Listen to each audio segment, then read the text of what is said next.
So everyone out there listening in today, we have Kramer here, and this is your second time on the podcast, Kara, right? Yeah, it is. And it's such a good timing because last time you were on, you were about to have your baby, and I think we're coming up on his 1-year birthday, right? Yeah, just a few weeks away. Wild. So why don't you tell us a little bit about you and just like this whole process of adding a second child to your family?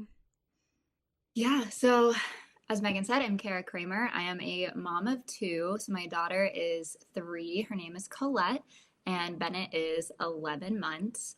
I think for us, it was harder for us to go from 1 to 2 than it was from 0 to 1. And I had asked a lot of people like before we had a second kid, and everyone was like, "Oh, 0 to 1 is so much harder. Like after you have 3, it's all the same." But I think that 1 to 2 was a big jump. Yeah, and it sounds like, I mean, I know personally that you went through some challenges right after having Bennett, but why don't you tell us about those and what happened? Yeah.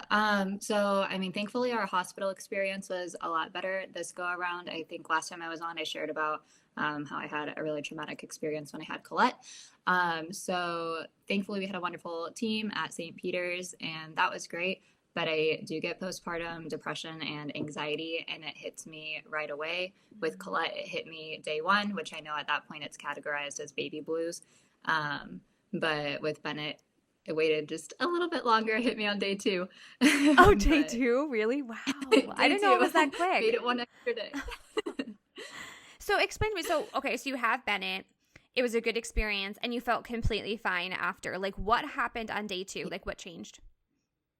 I don't know. It was so random because the first day, because it hit me that same day with Colette, I was like, okay, I'm doing so much better. Like, I feel pretty good.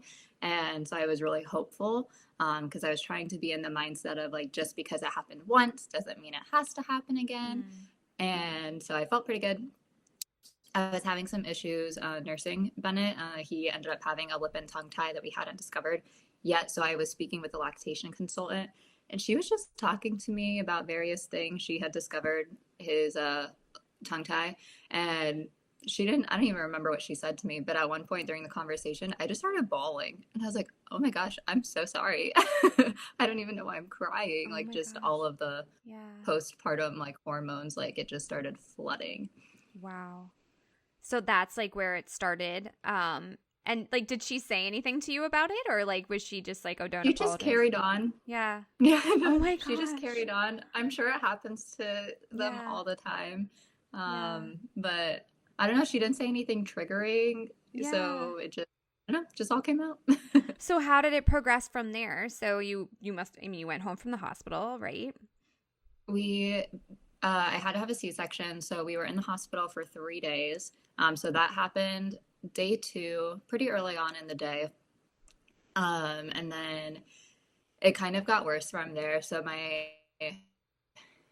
in the beginning, I would say I equal like postpartum anxiety and depression are pretty like head to head. At night, my anxiety kicks in a lot more because I don't do well with little sleep, and I get horrible sleep anxiety. I think because I know that I do I'm very unwell when I don't sleep. And as anyone with kids know, and especially in those early days, you really don't get a lot of sleep. Yeah. But I remember, I think it was that second night, like Bennett was having a really tough night. He was not sleeping well. So, I mean, day 2, there's always that. I feel like day 2 is always harder than day 1. And so he was just up all the time, and I was just exhausted. And I remember one of our nurses came in, and I was just like bawling when she came in. And she actually ended up taking him away from me. She's like, you have to sleep. I'm taking him to the nursery. There's no babies in there. Like, I'm just going to sit and hold him the whole time. And I was so adamant that she didn't take him. I was like, no, like, that's my baby. Like, you can't take my baby. Yeah. He's like, no, you have to sleep. Like, Yeah. you have to be okay so that you can take care of him. So she left the room with him, and I told her, I was like, bring him back in 2 hours so I can feed him. Yeah. But yeah. But I mean, those nurses are like angels. Seriously. I remember one did that for me too. It was like the middle of the night, and they had to do the testing and stuff anyway. And she's like, I'm going to take her, for a little bit longer. Like you rest. And It might not seem like a lot because it's like an hour, but it's a lot when you're not getting any sleep at all. And it is crazy how that no sleep really affects, your depression and whatnot. I wonder if that was like the trigger to, really set it off, Kara. Maybe, I don't know. So what happened from there? It just kind of kept happening. Like I would just cry throughout the day, especially like once the evening would hit. That's when anxiety especially would set in, like the closer I would get to nighttime, especially if we had a rough night before.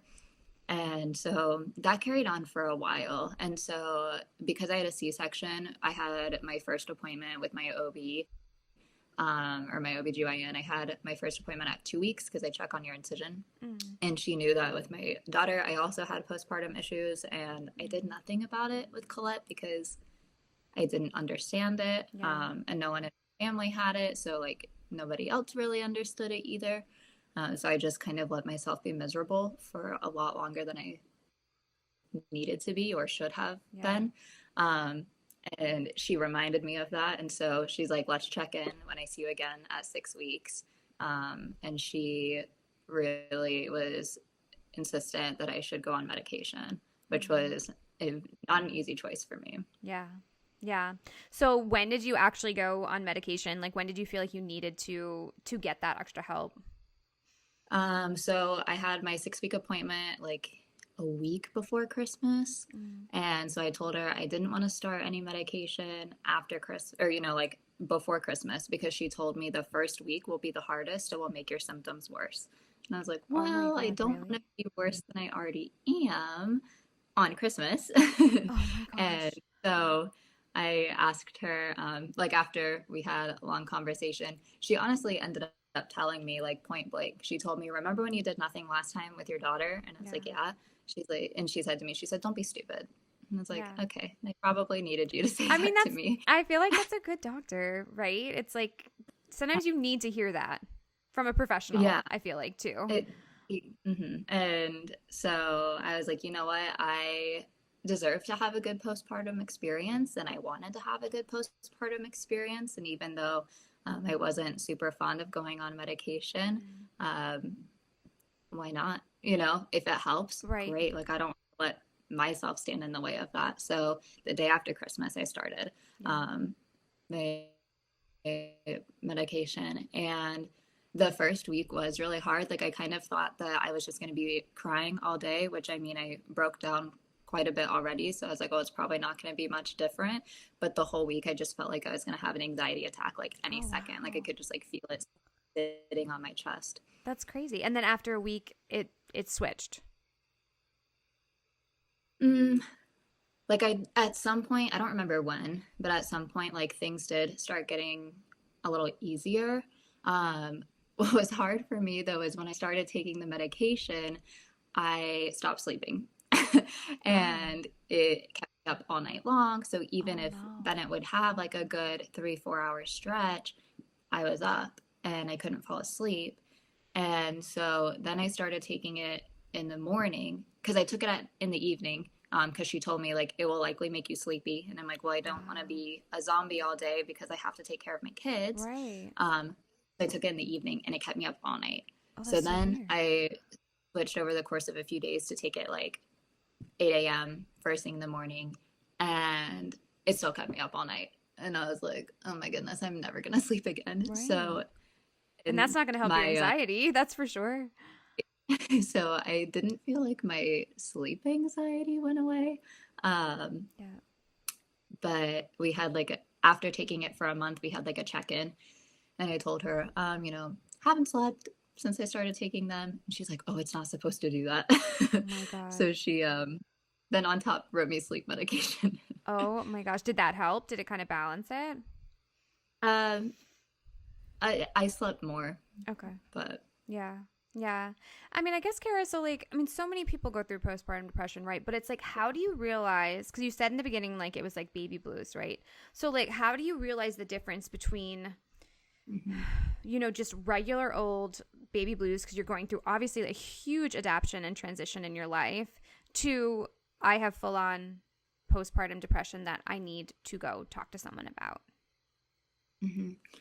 I think with my daughter, it was harder. Like I really didn't know, because one, I was a first time mom, and then two, nobody in my family really experienced anything besides baby blues. So I just kept getting told, like, oh, this is normal. It's just baby blues. Mm-hmm. And I've always been somebody who's like, oh, I can tough it out. You know, like Mm-hmm. I'm good. I'll be fine.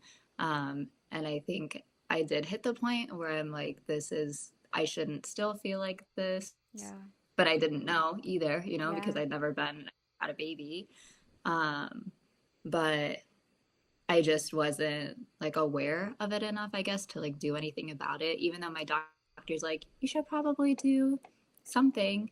Yeah. She just wasn't super insistent on it. So I was Yeah. like, oh, it's probably not that big of a deal. But then with Bennett, since he was my second, and being aware of how miserable I was with Colette, I was, a lot more willing to like one find something to help me, even if that meant medication. I'm not Mm-hmm. anti-medication. I just if there's something I can do before that, I would rather try it. Absolutely. Yeah. Um, and so like I had found some like natural supplements that were supposed to help, Mm-hmm. and I did take them. And I think that it helped like some things, but not what I was needing. Yeah. Um, and I know what, like myself regularly, I am not an anxious person. I am Yeah. not a depressed person. And so it's really weird to feel like a stranger, Yeah. inside Yeah. my body. Yeah. Yeah, I mean, I interviewed another girl last year, Amanda. I don't know if you remember her episode, but I mean, she got to the Mm-hmm. point of depression where she checked herself into the hospital because I mean, she didn't say like she said she didn't feel like she was going to hurt herself or someone else, but she's like, I am not me. Like it's scary. Yeah. I'm not me. Mm-hmm. Um, what do you think were like the telling signs for you? Like you just said you were in like a stranger's body, right? Like was that it for you that you were like, I'm just so not myself? Like did Paul notice? Like what happened? Um, I mean, yeah, definitely the biggest part for me was like definitely feeling like a stranger in my own body, and I'm similar, like don't go down the route of like self-harm or harming others. Like I just don't feel like me. um I'm like I just feel like the color gray. I don't even know if that makes sense, Mm, but it just like it doesn't feel like it's my life. Like I feel like I'm looking through a lens. yeah. um and especially in like the early days where it's the hardest. Yeah. But I do feel like Paul noticed in the first time, like when we had Colette, he's never even held a baby before we had one, Yeah. and so the whole thing was new to him. So he didn't really understand it. So like I think it was difficult for me because nobody could relate to what I was experiencing. Mm, But then with Bennett the second time, like I remember pretty early on after we had Bennett, like there was one day where he like apologized to me, and Paul's like, I'm really sorry, I didn't understand yeah. the first time. Yeah. And um and he's wonderful, and like he does so much, like he's so hands-on like with the kids, and Yeah. really makes sure that I can have time to like invest into me, Mm, which does help figuring out like what makes me feel like me again. yeah. Yeah, that's huge for sure. I mean, I remember before we left the hospital, they talked to my husband about what to look for. I don't know if they did that for you, but I remember it, and I'm like, oh, that's kind of weird because, like, I mean, this was 9 years ago, and like people didn't really Mm-hmm. talk about postpartum depression all that much 9 years ago, and they just told him what to look for if I started getting sad, kind of like what you said. I mean, but I feel like it is hard because you don't have enough sleep. You have a new baby. It's so overwhelming, in itself. You really have to distinguish. And I think that's a lot of the problem with coming out and being like, okay, I think I have postpartum depression, because you make excuses for yourself almost like, well, I have a new baby. I'm not sleeping. I'm not doing all this stuff, when it could just in fact be postpartum depression and you can get help for it. So, I mean, would you recommend people just go and talk to someone and kind of find out like how severe it is and like what they can do for you? I mean, I know now they do like testing right in the hospital. So Okay. when I had Colette, I didn't, which I mean, Colette is only 3, and I had her at a different hospital. But when I had Colette, I don't remember taking a test, but I honestly don't remember like her first week. So maybe I did. Yeah. But when I had Bennett on the first day, they made me fill out like a questionnaire, which is the postpartum test. Yeah. And I recognized it because I've filled it out at my OB before. You Yeah. know, I've done it multiple times. Yeah. So I recognized it pretty quickly. Yeah, like, are you feeling So I think, sad? Like those type of questions? yeah, Yeah. yeah. Like, are you finding joy in things you normally find joy in, like Yeah. that type of stuff? Which is kind of hard Um, to answer because your life changes so much. It's like, right away you're not going to find joy in some of the things that you used to do because you're probably not doing them. It's like completely different. But I think some of right. the Well, questions are also, really relevant too. yeah. Oh, and I was taking the test sitting in a hospital bed. So I'm Right. like, well, I mean, I'm not even doing anything Right. right Like, now. but you're also You like wearing a diaper and like, it's like there's a lot going know? on. Like, so am I finding joy, laying in a hospital bed? Probably not. But maybe when I get home. I mean, yeah, I mean, I think it's great that they do have screenings because maybe they do catch someone that could have it severely right off the bat, like one day in where, you're not feeling like yourself.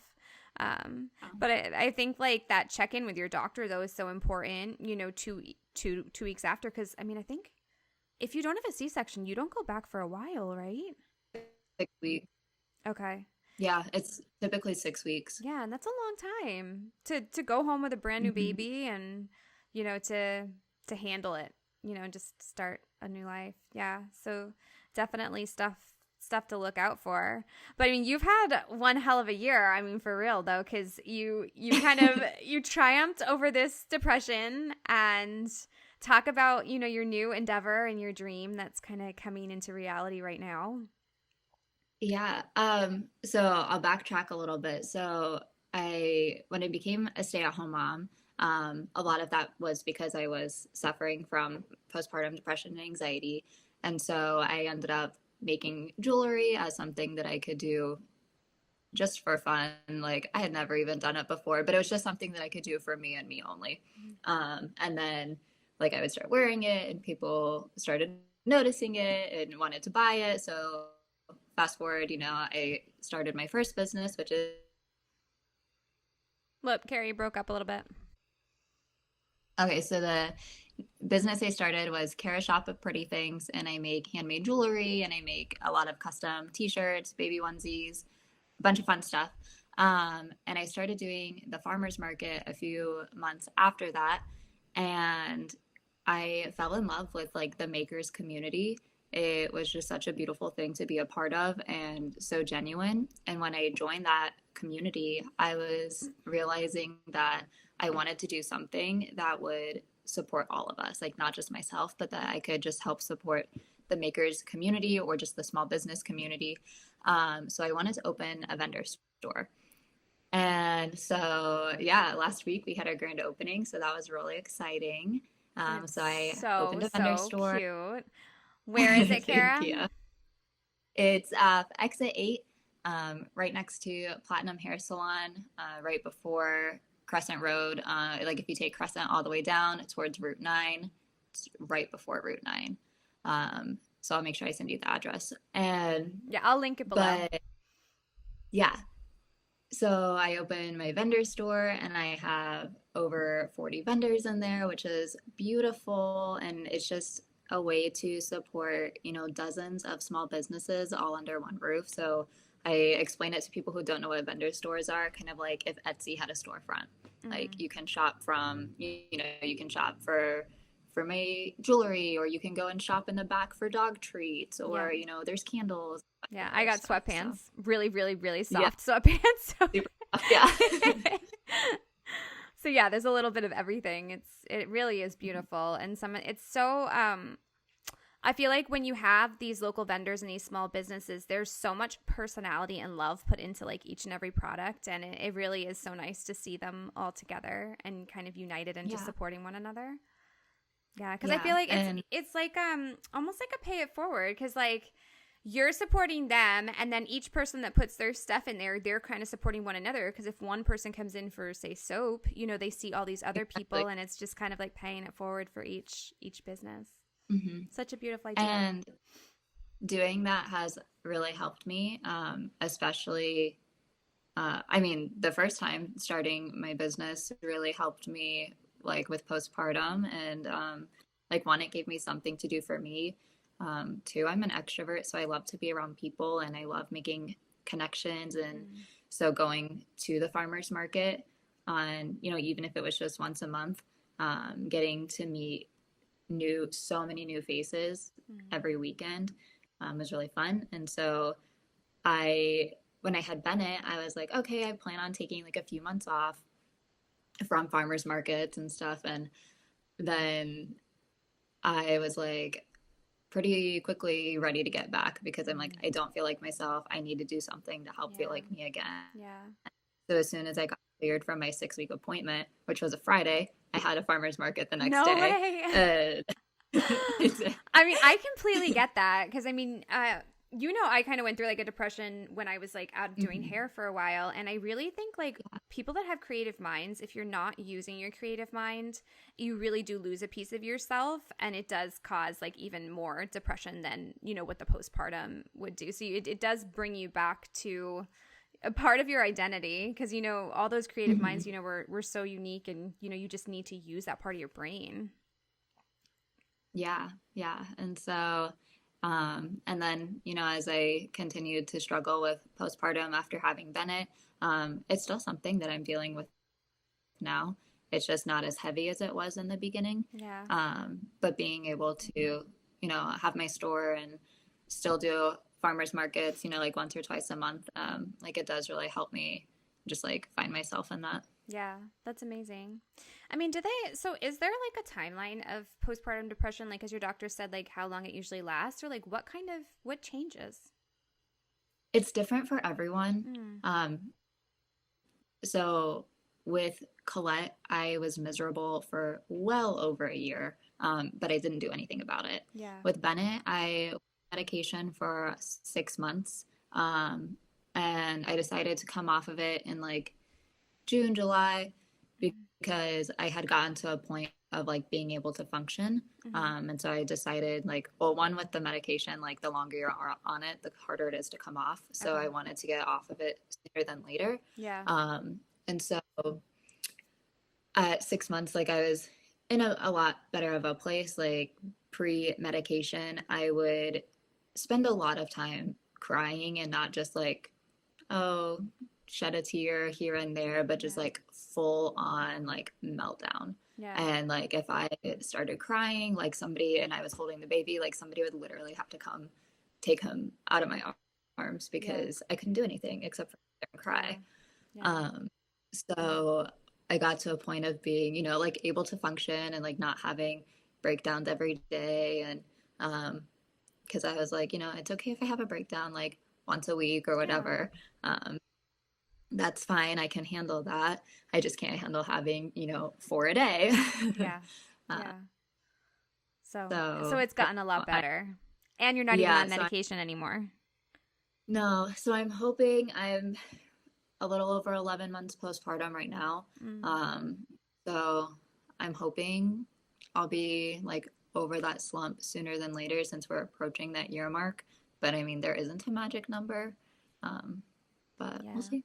Yeah, well, I mean, if it feels like it's gradually getting better and better, I mean, hopefully that just keeps going in that trajectory. Each month gets a little bit better.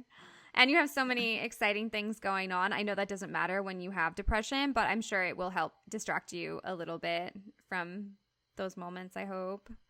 But yeah, Kiera, thank you so much for sharing. This was incredible. And because I really think it's such an important topic because I think we all feel it somewhat, depending, how severe it is or not. It's still there, and I feel like it needs to be recognized, and I appreciate you talking about it. Yeah, for sure. So I'm going to link your store below, and I'll also link your business as well for everyone to check out. I don't think you mentioned the name of your store. What's the name of your store? It's called Mix and Makers Vendor Boutique. Awesome.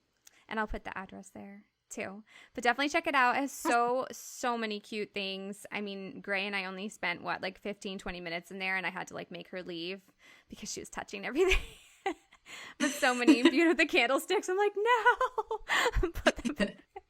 So maybe it's not completely child friendly, but very beautiful though.